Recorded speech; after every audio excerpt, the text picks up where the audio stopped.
ചിത്രയുടെ കയ്യിൽ വല്ലതും ഉണ്ടോ? ആദിത്യന്റെ കയ്യിലോ? ഇല്ല. ഈ കേരളത്തിൽ ആരുടെ കയ്യിലും വിൻസെന്റ് മരണപ്പെട്ടതായി രേഖയില്ല. ഒരു രേഖയുമില്ല. സാറേ, അയാൾ മരിച്ചെങ്കിൽ അയാളുടെ ബോഡി മറവിയില്ലേ? അതിനെക്കുറിച്ച് ആർക്കും അറിയില്ലല്ലോ. നാട് വിട്ടു പോയെന്നല്ലേ നമ്മൾ അറിഞ്ഞിരിക്കുന്നത്. അയാള് ദുബായിൽ എവിടെയോ വെച്ച് മരിച്ചെന്നല്ലേ നമ്മൾ അറിഞ്ഞത്. എന്നാരാ പറഞ്ഞേ? അയാളുടെ ഭാര്യ പറഞ്ഞോ? ബന്ധുക്കൾ പറഞ്ഞോ? ഈ മേഴ്സി വിൻസെന്റ് ആരാ? വിൻസെന്റിന്റെ ഭാര്യ. അവര് മരണപ്പെട്ടതിന്റെ രേഖയുണ്ടോ? ഉണ്ടോ?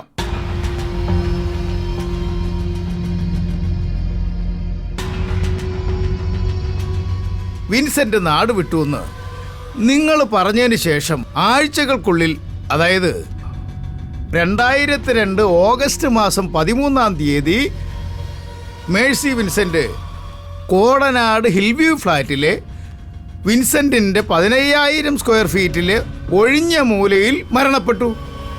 വിഷം ഒള്ളിച്ചെന്ന് ആത്മഹത്യ ചെയ്തു എന്നാണ് പോസ്റ്റ്മോർട്ടം റിപ്പോർട്ട്. ആയിരിക്കാം. അതിനെക്കുറിച്ചൊന്നും നമുക്കറിയില്ലല്ലോ. ഈ ഫ്ലാറ്റ് ഉപയോഗിക്കാൻ പറ്റാതായപ്പോഴേ ഈ കേസും കാര്യങ്ങളും ഒക്കെ വന്നപ്പോ അയാൾ നാട് വിട്ടു. നിവർത്തിയില്ലാതെ അവര് വിഷം കഴിച്ചു കാണും. ശരിയാ. പക്ഷേ വിൻസെന്റിന്റെ തിരോധാനവും മേഴ്സി വിൻസെന്റിന്റെ മരണവും ഒരേ ഒരു കാരണം കൊണ്ടാ. അയാളുടെ പേരിൽ മജിസ്ട്രേറ്റ് കോടതിയിൽ വന്ന ഒരു കേസ്, സ്ത്രീ പീഡന കേസ്. വിൻസെന്റിന്റെ തിരോധാനവും മേഴ്സിയുടെ മരണവും ഒരേ കാരണം കൊണ്ടാണെന്ന് ഇപ്പൊ മനസ്സിലായില്ലേ? എന്റെ സാറേ, ഈ വിൻസെന്റ് മരണപ്പെട്ടതും അയാളുടെ ഭാര്യ വിഷടിച്ചതൊക്കെ ഇവരുടെ പേരിൽ എങ്ങനെ കേസാവണേ? ഇത് അവള് ആൻസി വർഗീസ് ഓരോ കുരുക്കൊപ്പിച്ചു വെച്ചതാ. അവറ്റങ്ങളെ പൂട്ടാനുള്ള എന്തെങ്കിലും വഴിണ്ടോ നോക്ക് സാറ്. അവരെ പൂട്ടാൻ വഴിയൊരുക്കുമെന്ന് മനസ്സിലാക്കിയതുകൊണ്ടാണല്ലോ KGS മറുപൂട്ട് പൂട്ടിയത്. Habeas corpus. സാറേ, ആ റിറ്റ് പെറ്റീഷൻ കോടതി ഫയലിൽ സ്വീകരിച്ചോ? സ്വീകരിച്ചല്ലോ. അതായത് കൊല്ലപ്പെട്ടു എന്ന് പറഞ്ഞു വരുത്തുകയും മാൻ മിസ്സിംഗ് ആയി നിൽക്കുകയും ചെയ്യുന്ന പാലിയേക്കൽ വിൻസെന്റ് എവിടെയുണ്ടെങ്കിലും ഇത്ര ദിവസത്തിനുള്ളിൽ അയാളെ കണ്ടെത്തി കോടതിയുടെ മുമ്പിൽ ഹാജരാക്കണമെന്ന് ഹൈക്കോടതി ഗവൺമെന്റിന് ഓർഡർ കൊടുക്കും.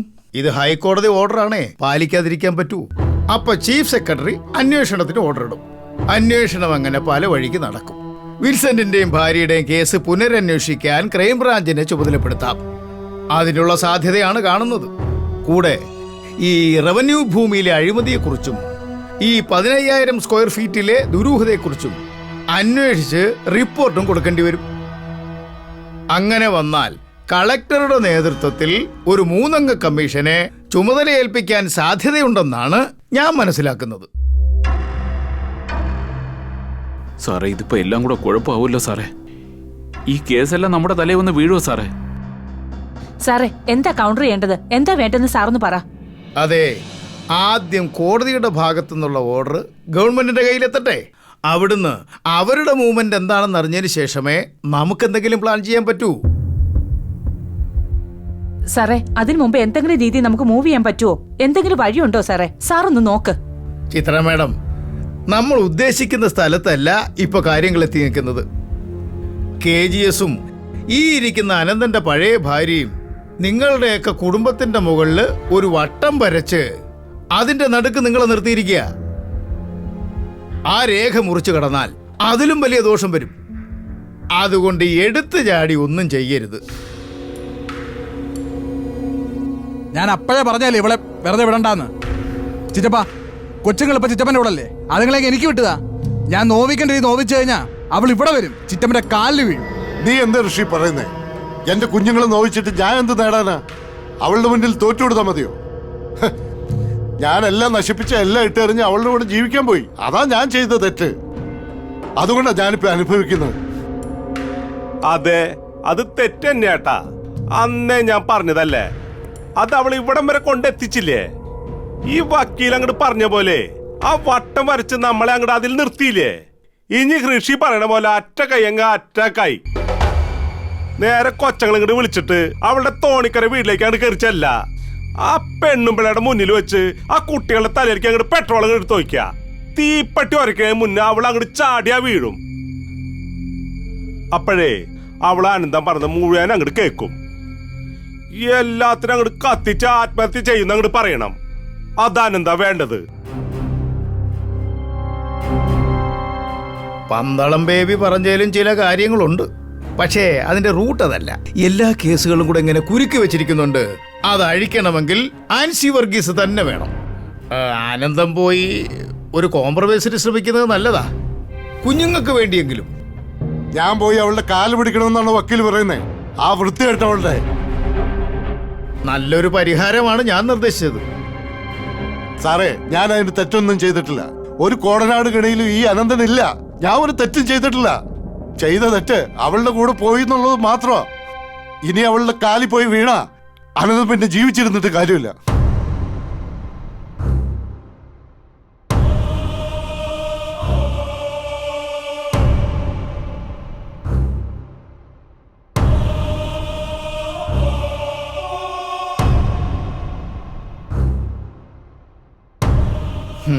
ബേബി, നിങ്ങൾ അങ്ങോട്ട് ചെല്ല്. അയാൾ ഇപ്പോൾ കുറച്ച് ഇമോഷണൽ ആയതുകൊണ്ടാണ് ഇങ്ങനെ. സാവകാശം എങ്ങനെയെങ്കിലും ഒന്ന് പറഞ്ഞു മനസ്സിലാക്ക്. അവരെ കൊണ്ട് ഈ കേസ് ഒന്ന് പിൻവലിപ്പിക്കാൻ നോക്ക്. അല്ലാതെ ഈ സേതുപതി മാത്രം വിചാരിച്ചതുകൊണ്ട് ഈ കേസ് നേരെ പോകത്തില്ല. വാ കൃഷി, വാ.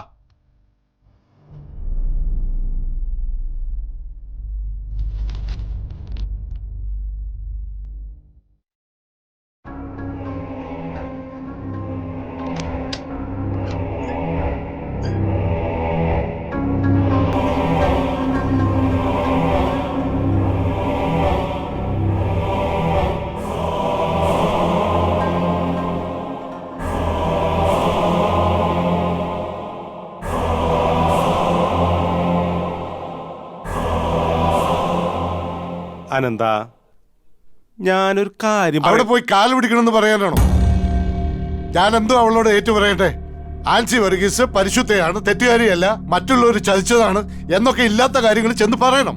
അതെ, ഈ ജമ്മത്ത് നടക്കില്ല പന്തളം. അവൾ ആരാണെന്നും ആരുടെ കൂടെ കഴിഞ്ഞിട്ടുണ്ടെന്നുള്ള ലിസ്റ്റ് ഭർത്താവായ എനിക്കറിയില്ലെങ്കിലും ഈ നാട്ടുകാർക്ക് മുഴുവൻ അറിയാം. അതുകൊണ്ട് ഇനി ചെന്നവളുടെ കാല് വീഴാൻ അനന്തകൃഷ്ണൻ എന്നല്ല, എന്നെ പോലെ ഒരു ഭർത്താവിനും കഴിയില്ല. പറ്റില്ല. അത് കറക്റ്റാ. അനന്തം പറഞ്ഞത് ശരിയാട്ടാ. നമ്മൾ അവളുടെ കാലിൽ വീഴണ്ട. പക്ഷേ ഋഷി പറഞ്ഞതിൽ ഒരു ന്യായമുണ്ട്. ഒരു വരട്ട് കുഞ്ഞുങ്ങളുടെ കാര്യത്തിൽ അവളൊന്ന് പേടിച്ചാ അവളുടെ മനസ്സങ്ങോട്ട് മാറും. അതാനന്ദനെ കൊണ്ടാ പറ്റൂ. അങ്ങനെ ഭീഷണിപ്പെടുത്തി മനസ്സ് മാറ്റി അവളെ കൊണ്ട് ഈ കേസ് പിൻവലിപ്പിക്കാൻ പറ്റുമെന്ന് നിങ്ങൾക്ക് തോന്നുന്നുണ്ടെങ്കിൽ മഹാമണ്ഡന്മാരാ പന്തളവും ഋഷിയും. എന്തെങ്കിലും പറഞ്ഞ് ഭീഷണിപ്പെടുത്തിയ അവളെന്നെ കോടതി കയറ്റുന്നുള്ള കാര്യം ഉറപ്പാ. പിന്നെ എനിക്കെന്റെ കുഞ്ഞുങ്ങളെ കിട്ടില്ല. അതുകൊണ്ട് ഞാൻ അതിന് നിന്ന് തരില്ല. ഈ വിജിലൻസ് കേസും പോലീസ് കേസും ഒക്കെ വന്നോട്ടെ, അത് എന്നെ എങ്ങനെയാ ബാധിക്കുന്നേ? ചേച്ചിയും ചേട്ടനും കൂടി എന്നെ ഇതിനകത്ത് ഉൾപ്പെടുത്താനാ നോക്കുന്നേ. ഈ ആദിത്യ ബിൽഡേഴ്സിന്റെ ഒരു നയ പൈസ എന്റെ കൈകൊണ്ട് ഞാൻ പറ്റിയിട്ടില്ല. ഒരു പേപ്പറിൽ ഞാൻ ഒപ്പിട്ടിട്ടില്ല. അത് ഏത് കോടതിയിലും പോലീസിലും എനിക്ക് പറയാൻ പറ്റും. പിന്നെ ഞാൻ എന്തിനാ പേടിക്കുന്നേ? ദാ കിടക്കണ്. ആനന്ദന്റെ കാര്യം മാത്രമായി പറയണേ. ഒരു കൂടപ്പറപ്പിന്റെയും കുടുംബത്തിന്റെയും കാര്യം അങ്ങനെ അങ്ങോട്ട് തള്ളിക്കളയാൻ പറ്റോ? ചിറ്റപ്പൻ വിചാരിക്കുന്ന പോലെ ഈ കേസിന് അങ്ങനെ ഊരി പോകാൻ പറ്റത്തില്ല. സേതുപതി വക്കീൽ തയ്യാറാക്കിയ അഫിഡവിറ്റിലെല്ലാം മരതകം വീട്ടിൽ അനന്തകൃഷ്ണന്റെ ആദിത്യകൃഷ്ണന്റെ പേരുണ്ട്. അതെങ്ങനെ വരും? ഈ തറവാടിന്റെ ഒരു സെന്റ് ഭൂമി പോലും എനിക്കാരും എഴുതി തന്നിട്ടില്ല. അച്ഛന്റെ വിൽപത്രത്തിൽ പോലും അന്നേ അത് വെട്ടിയതല്ലേ. ആ കേസ് കോടതി വന്നല്ലേ. അവിടെയാണ് ചിറ്റപ്പന് തെറ്റുപറ്റിയത്. കോടതിയിൽ സബ്മിറ്റ് ചെയ്ത വിൽപത്രമല്ലേ ചിറ്റപ്പൻ കണ്ടിട്ടുള്ളൂ. അതിന്റെ കോപ്പിയും ചിറ്റപ്പന്റെ കയ്യിലുണ്ട്. പക്ഷെ അതിന്റെ ഒറിജിനലുണ്ട്, ഒറിജിനൽ ഒസിയത്ത്. അതിൽ സ്വത്ത് മുഴുവൻ രണ്ടായിട്ട് ഭാഗം വെച്ചേക്കുവാ. നീ എന്താ ഋഷി പറയുന്നേ? ആണ് ചിറ്റപ്പ. കുടുംബസ്വത്ത് ആൻസി വർഗീസും കുടുംബക്കാരുടെ അന്യാധീനപ്പെടുത്തി കൊണ്ടുപോകാതിരിക്കാൻ അങ്ങനെ ഒരു വ്യാജ വിൽപത്രം തയ്യാറാക്കിയതാ. അതാണ് സത്യം. അത് ചിറ്റപ്പനോടുള്ള കരുതൽ കൊണ്ട് അവർ തന്നെ ചെയ്തതാ. അത് ചിറ്റപ്പനോട് പറയേണ്ട സമയത്ത് പറയാനായിട്ടിരിക്കുകയായിരുന്നു. ആദിത്യ ബിൽഡേഴ്സിന്റെ പാർട്ട്ണർഷിപ്പിൽ സൈലന്റ് പാർട്ട്ണറായിട്ട് മരതകം വീട്ടിൽ അനന്തകൃഷ്ണന്റെ പേരും ഉണ്ട്.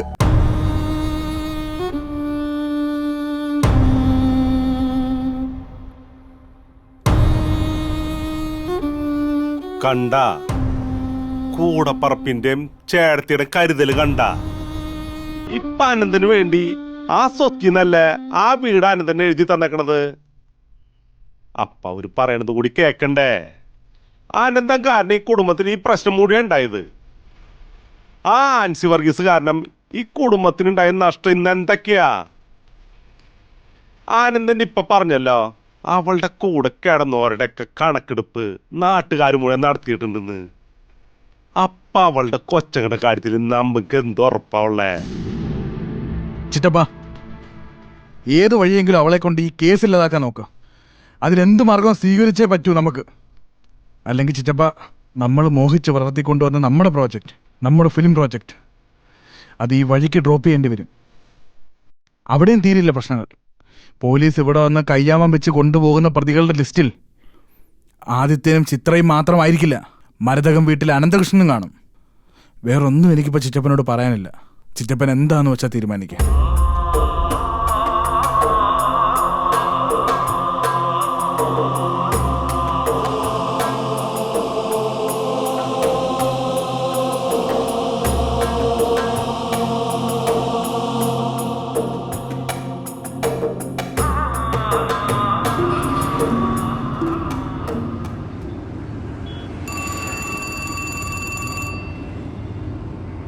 ആ പല്ലവി, ഹലോ സാർ. ഞാൻ അങ്ങോട്ട് വിളിക്കണമെന്ന് വിചാരിച്ചിരിക്കായിരുന്നു. നമ്മുടെ ഓഫീസ് മാറി കേട്ടോ. മാറിയോ? ആ, കുറച്ചുകൂടെ സൗകര്യമുള്ളൊരു വീട് സിറ്റിയിൽ സംഘടിപ്പിച്ചു. അഡ്രസ്സ് ഞാൻ വാട്സപ്പ് ചെയ്യാം. പല്ലവിക്ക് എത്ര എളുപ്പമായിരിക്കും. പുതിയ വീടാണോ സാർ? ആ, നമ്മുടെ ഒരു സുഹൃത്തിൻ്റെ വീടാ. ഇനിയിപ്പോൾ വലിയ സെക്യൂരിറ്റി ഒക്കെ വേണമല്ലോ. അവിടെ എന്തെങ്കിലും പുതിയ ഡെവലപ്മെൻറ്റ്സ്? സേതുപതി വക്കീൽ വന്നിട്ടുണ്ടായിരുന്നു സാർ. ഇവിടെ എല്ലാവരും ഭയങ്കര ഓട്ടാ. ഓടട്ടെ, എവിടെ വരെ ഓടും നമുക്ക് നോക്കാം. പല്ലവി ഒന്ന് ശ്രദ്ധിച്ചോണം. ഋഷിയുടെ ടാർഗറ്റിൽ പല്ലവിയാ. ഋഷി മാത്രമല്ല സാർ, ഇപ്പൊ അനന്തൻ ചിറ്റപ്പനും ഉണ്ട്. പിന്നെ എന്റെ മമ്മിയും. എനിക്ക് ശരിക്കും പേടിയാവോ സാർ? ഈ വീട്ടിൽ ഒരു തുള്ളി വെള്ളം പോലും ഞാൻ കുടിക്കാറില്ല. ഗുഡ്, അത്രയും കെയർഫുൾ ആയിരിക്കണം. അപ്പോഴേ ഇനി പോന്നാൽ മതി കേട്ടോ. ആ ഓക്കെ സാർ. ഓക്കെ എന്നാ ശരി. അവിടെ റൈറ്റ് ആണേ. ശരി സാർ. ആ റൈറ്റ്. ആ, ഇൻഡിക്കേറ്റർ കയറിക്കോ. ആ, ഹോൺ അടിച്ചാൽ മതി.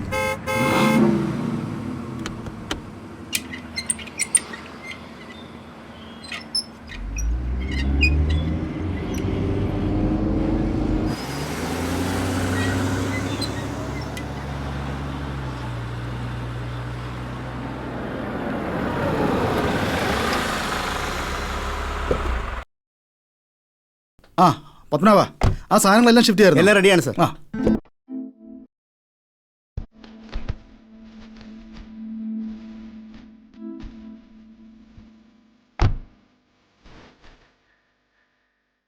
മോനെ, ആ വൈഫൈ കണക്ഷനൊക്കെ ആക്ടിവേറ്റ് ചെയ്തായിരുന്നോ? ആയി സാർ. ഈ ചാനലിന്റെ കണക്ഷൻ ഏതാണെങ്കിലും കുഴപ്പമില്ല. എനിക്ക് അത്യാവശ്യം എല്ലാ ചാനലും കിട്ടണം. പേ ചാനൽ അതിന് ശേഷം എല്ലാം ഓക്കേ ഉടായിപ്പോയിക്കൊണ്ടിരിക്കുക. സാർ. ഇതിനകത്ത് എത്ര കണക്ഷൻ ഉണ്ട്? നമുക്കൊരു 50 കൂടുതൽ കിട്ടും. 50 ചാനലൊന്നും വേണ്ട, പക്ഷെ എനിക്ക് എല്ലാ മലയാളം ചാനലും വേണം, പ്രത്യേകിച്ച് ന്യൂസ് ചാനൽ. Okay sir. ആ, ഇതങ്ങോട്ട് വയ്ക്കാം.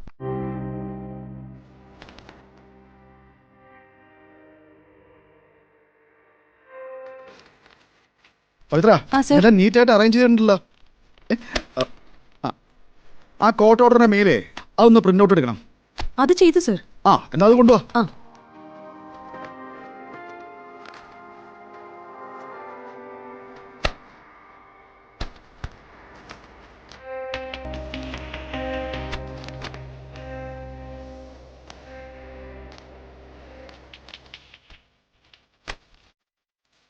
സർ, ഡൽഹിയിൽ നിന്നും ബോംബെയിൽ നിന്നൊക്കെ ഒരുപാട് കോളുകൾ ഉണ്ടായിരുന്നു.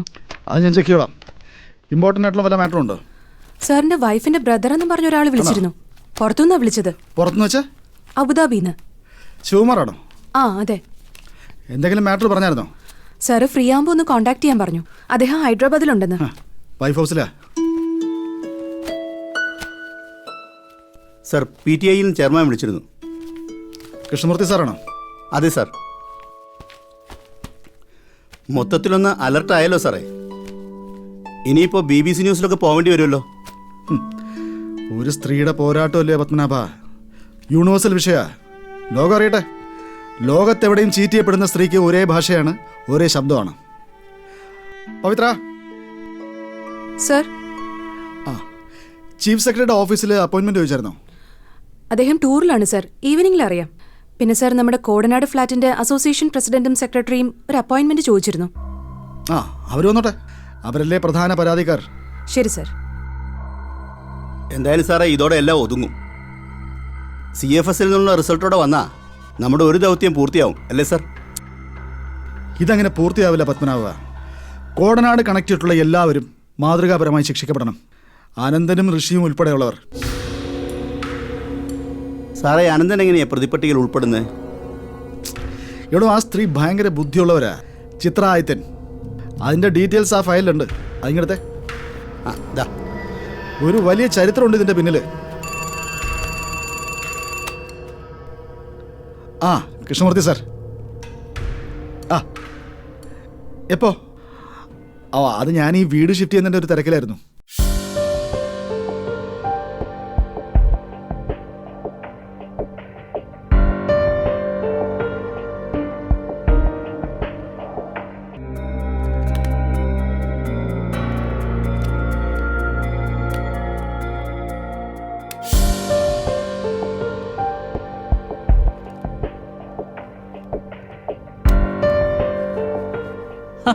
നീ എന്തോടി കാണിക്കുന്നേ?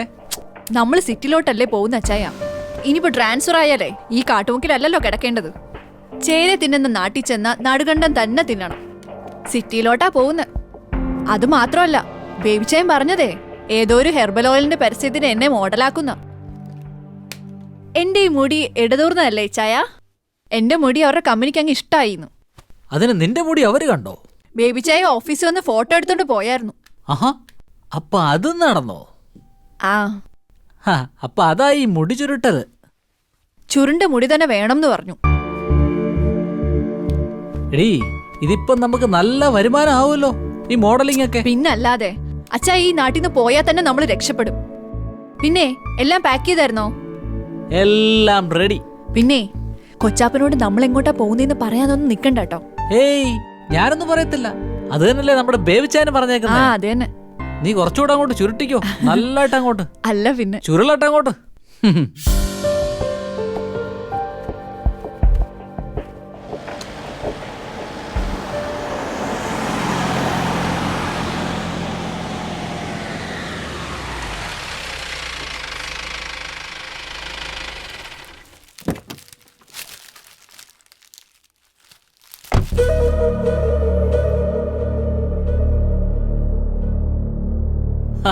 അച്ഛേ, ഞങ്ങൾ റെഡി കേട്ടോ. ആ, എന്നാ ബാഗും വലുതുണ്ടെങ്കിൽ അകത്തോട്ട് വെച്ചോ. അനിയേ, എല്ലാം ഇങ്ങ് എടുത്തോണ്ട് പോരെ. വാ സാറേ, അകത്തോട്ടിരിക്കാം. ഇല്ലില്ല, എന്നെ 2 പ്രാവശ്യം ഇവിടുന്ന് ഇറക്കി വിട്ടതല്ലേ. ഞാൻ ആ ഷെഡിൽ ഇരുന്നോളാട്ടാ. ഓ, അതൊന്നും കുഴപ്പമില്ല സാറേ. അതിനു മുൻപേ ഒരു പഴയ ഗൃഹനാഥ ഇവിടെ വന്നിട്ടുണ്ട്. പഴയ ഗൃഹനാഥനോ? അതാരാ?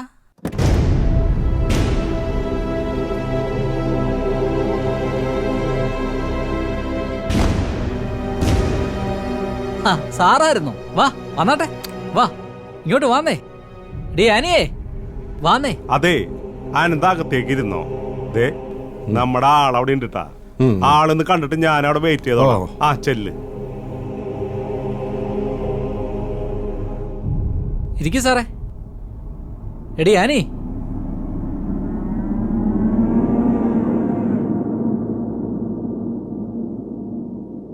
പേടിക്കണ്ടാട്ടാ, പൊറുതിക്കൊന്നും വന്നതല്ല. കത്തിയൊന്നും എടുക്കണ്ടാട്ടാ. ആനിയും ഭർത്താവും കൂടിയിട്ട് ഈ അച്ചായന്റെ മുൻപിൽ ഒരു അപേക്ഷ വെച്ചു, ഇവിടുന്ന് ട്രാൻസ്ഫർ വേണമെന്ന്. അതങ്ങട് ഈ അച്ചായൻ പറഞ്ഞുറപ്പിച്ചു. ഈ തോണിക്കരയില് ഇനി വാഴ്ത്തില്ലാന്ന് അവറ്റങ്ങൾക്ക് മനസ്സിലായി. ഈ ആൻസി വർഗീസ് വാഴ നാട്ടിലെ അന്തസ്സുള്ള ഒരു പെണ്ണിന് കഴിയാൻ പറ്റത്തില്ല. അത്ര വാഴ്ത്തപ്പെട്ടവളല്ലേ ഈ അകത്തിരിക്കണേ.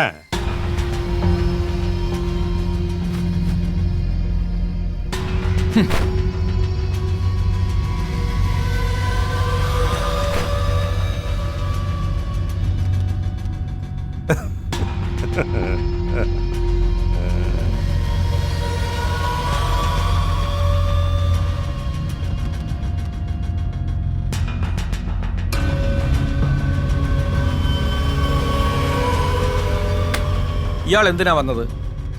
ആൻസി വർഗീസ് കുളിക്കാൻ കയറിയിരിക്കാന്ന് നിങ്ങളുടെ പെണ്ണുമ്പിള്ള പറഞ്ഞു. ഞാൻ വെയിറ്റ് ചെയ്യുക. അല്ല, വരവന്റെ ഉദ്ദേശം എന്താ അത് പറഞ്ഞാട്ട്. പറയേണ്ടവരോട് പറഞ്ഞ പോരെ. എന്റെ 2 കുഞ്ഞുങ്ങൾ പ്രസവിച്ച ഒരു സ്ത്രീ ഇവിടെയുണ്ട്. അവരോട് പറയേണ്ട കാര്യം അവരുടെ മുഖത്ത് നോക്കി തന്നെ പറയണം.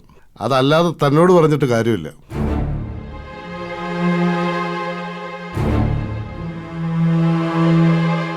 പറയാനുള്ളതൊക്കെ ഇയാൾ കോടതി പറഞ്ഞില്ലയോ? അവക്ക് പറയാനുള്ളത് അവള് KJ ശിവലിംഗ്സിയോട് പറയുകയും ചെയ്തു. പിന്നെ ഇയാൾക്കെന്താ ഇവിടെ ഒന്ന് മുഖത്ത് നോക്കി പറയാനുള്ള കാര്യം? എടോ കിഴങ്ങച്ചാരെ, 10-17 വർഷം എൻ്റെ ചൂട് പറ്റി കിടന്നോളാ. കെട്ടിപ്പിടിച്ച് കിടന്ന് എന്തൊക്കെയാ പറഞ്ഞിട്ടുള്ളതെന്ന് അറിയോ? എൻ്റെ ചെവിയിൽ എന്തൊക്കെയാ അവള് പറഞ്ഞത്? അക്കാര്യങ്ങളൊക്കെ തന്നെ അറിയിച്ചിട്ടായിരുന്നോ? ഇല്ലല്ലോ. താനേ ഈ താലി കെട്ടി പൊറുക്കാത്തവനായതുകൊണ്ട് തനിക്കതിൻ്റെ വകുപ്പൊന്നും അറിഞ്ഞുകൂടാ. ഇവിടെ കൂട്ടുകിടപ്പ് മാത്രമല്ലേ ഉള്ളൂ. ഏതോ കോളനിയിൽ നിന്ന് വന്നൊരു സൂക്ഷമ. ഇത് എത്രാമത്തെയാണെന്ന് തനിക്കല്ലോ കണക്കുണ്ടോ? ഇല്ലല്ലോ. ആൻസി വർഗീസും ആ എണ്ണം വച്ചിട്ടില്ല. അതുകൊണ്ടാണ് എന്നെ എൻ്റെ കുടുംബക്കാരെ ഇങ്ങനെ ആക്രമിക്കാൻ വേണ്ടി ആ മറ്റവന്റെ കൂടെ ചേർന്ന് ഷോ നടത്തിക്കൊണ്ടിരിക്കുന്നത്. എടോ, ഞങ്ങൾ ഷോ തുടങ്ങിയിട്ടേ ഉള്ളൂ. ഇയാൾ ഇനി എത്ര ചൊറിഞ്ഞാലും ദാ ഒരു ചുക്കും വരുന്നില്ല.